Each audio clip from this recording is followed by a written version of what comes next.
This is Scott the Fix-It Guy. Our goal with our videos is to empower you to be able to do the repairs on your own and save a whole lot of money and also get that great feeling of having fixed it by yourself. Today we've got a really easy one that'll only take a couple of minutes to kind of make your GE stove look a little better by replacing these drip pans that are underneath the burners. It's really easy, it'll just take you a couple of minutes.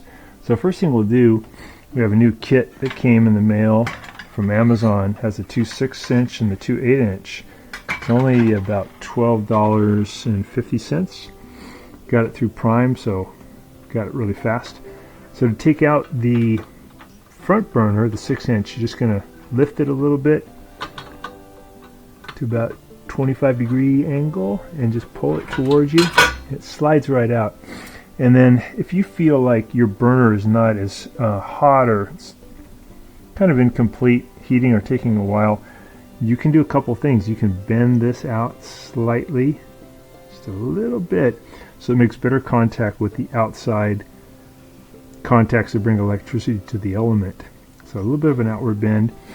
The other thing is, if you notice there's oxidation or corrosion or rust, you can scrape it with sandpaper or a wire brush. So we got out the small one. Here's the 8-inch. Same thing, we're going to lift it a little bit and then pull it out. Slides right out. Same thing, we can easily clean up that if we need to. And then this one we're going to lift it, slide it out. Same thing here, we're going to lift up a little bit and then we'll slide that one out. Alright, so then we'll just take out the old pans. These two actually look pretty good. Got these 2 8-inch, pretty tarnished, kind of dirty. Take out the 2 6s. Alright, and then all we got to do is just pop in the big ones. So you see there's where the receptacle is to put in the element. So you line up that big hole with that. Fits right in. Do the other side. It's the 8-inch. We're going to line those up. We do the 2 6s. We'll put a link in the description below on where you can order these. This is a vent for the oven right here, and that goes at the bottom of this one. So you have to kind of line that up.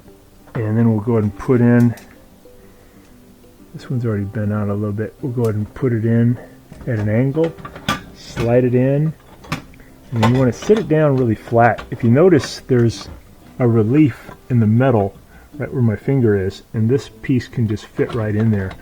That allows the burner to sit flatter. And that's good when you're like frying an egg or something, so the egg won't move around. We'll put in the big one. So this one I might bend out a little bit, just like a 32nd of an inch, tiny bit, just so that it makes better contact. Slide it in. I'm going to line up that little ridge. Let that fit right in there so it's flat. That's great. Then we'll do this little one in the back.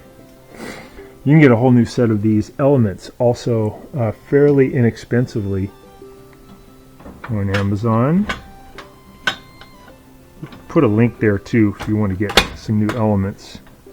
Pop that in. That one looks like it's bent out a little bit. Looks good. Put that in. And line up that little relief in the metal.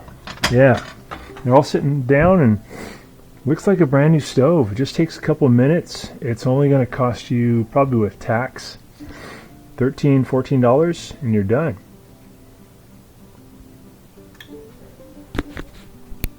Thanks so much for watching our video. We really appreciate your support. And when you get a chance, please press the subscribe button below so you can be subscribed, and also the notification bell so we can send you more videos about appliance repair. Please also give us a thumbs up if you enjoyed the video. If you really liked the video and it really helped you, please press this new applaud button and you can show your support and also get a nice clapping hands for your video. Thanks again.